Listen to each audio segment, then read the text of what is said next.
স্বাগতম আমাদের আজকের ভ্রমণে। আপনি এখন দেখতে পাচ্ছেন জয়পুরহাট জেলার খেতলাল উপজেলার হৃদয়ে গড়ে ওঠা এক সৌন্দর্য বিলের ঘাট। নদীর পার ঘেঁষে বিস্তৃত সবুজ প্রকৃতি, তুলসীগঙ্গা নদীর শান্ত স্রোত আর পাখির ডাকে ঘেরা এই স্থান যেন প্রকৃতির এক অনবদ্য উপহার। সাম্প্রতিক সময়ে এখানে গড়ে উঠেছে একটি সম্ভাবনাময় পর্যটন কেন্দ্র, যার নাম নিঃশব্দ। এখানে রয়েছে বেঞ্চ, নদীর পাশে বসার জায়গা, হাঁটার পথ, আর আছে এক অনন্য নিঃশব্দতা যা শহরের কোলাহল থেকে দূরে এনে দেয় এক প্রশান্তির শ্বাস।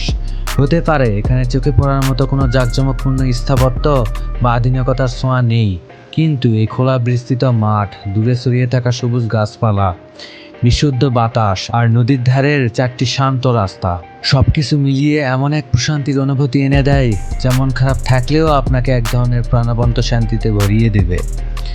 এ যেন প্রকৃতির কোলে ফিরে পাওয়া এক নতুন জীবন শক্তি। এমন মনোরম দৃশ্য সত্যিই হৃদয়কে শীতল করে দেয়। ছুটির দিনে কিংবা অবসরে পরিবার নিয়ে ঘুরে আসার জন্য এটি হয়ে উঠেছে এক জনপ্রিয় গন্তব্য। স্থানীয় প্রশাসনের উদ্যোগে তৈরি এই স্থান সময়ের সাথে আরও সমৃদ্ধ হবে, এটাই আমাদের প্রত্যাশা। আপনি যদি প্রকৃতিকে ভালোবাসেন তাহলে এই বিলের ঘাট একবার হলেও আপনাকে ঘুরে আসতেই হবে।